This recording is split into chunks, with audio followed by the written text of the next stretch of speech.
And today I'm turning my podcast over to my comedian friend, Frank King, for a joke and a short story. Yeah, I've known Frank for over 20 years, and I first talked about him in episode 12 when we met at an event for 1,500 people.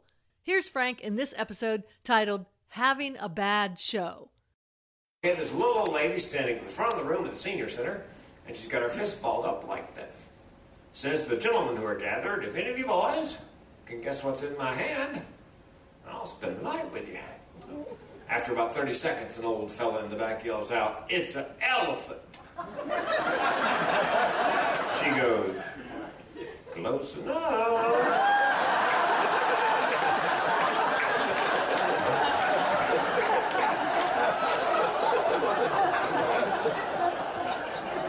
Well, the next morning in the Lido, another darling older woman comes up to me and she says, Frank, do you want another old lady joke? And I said, sure.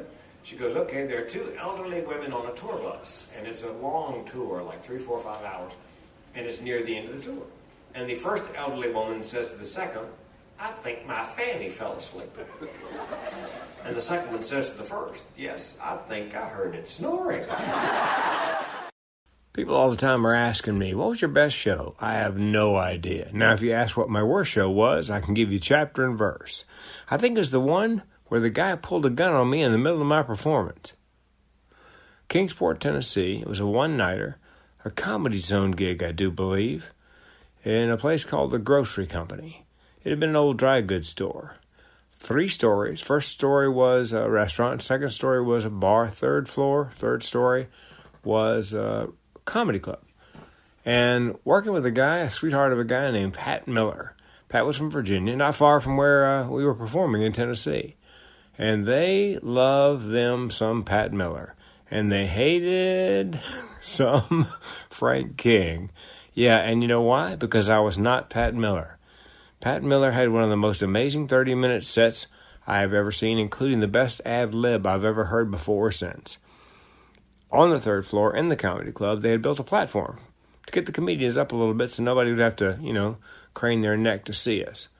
And Pat's about 3 feet tall, 3 feet wide, 300 pounds. He's walking across that platform, and a board breaks audibly under his foot. Snap! Of course, everybody could hear it. He turns to the audience, and he says, nobody panic. It's just a stage I'm going through. Oh, how do you follow that? So I get up there, and I'm working as hard as I can, and I'm not saying, it was my worst show. So not only was I not getting laughs, but I look out in the audience. I can't see past the front row because the lights are in my eyes, but I can see that over the shoulder in the front row is a guy in the second row holding a nickel-plated .38 caliber revolver with the hammer back, and it's pointed at me. So I turned sideways to make a smaller target, lowered my elbow to cover my vital organs. This was not my first rodeo. And I waited. And at about the 90-second mark, and I believe this is pure East Tennessee, a woman in the back of the room got tired of waiting, and she yelled this, either shoot him or put it away. Well, spoiler alert, he didn't pull the trigger. The takeaway tip from this is make sure you're not overreacting to the little things in life. Yeah, like not liking a comedy show. Save your anger and energy for bigger issues, like some of the things we're dealing with these days, not for ridiculous things. That's it for this episode. Thanks for listening.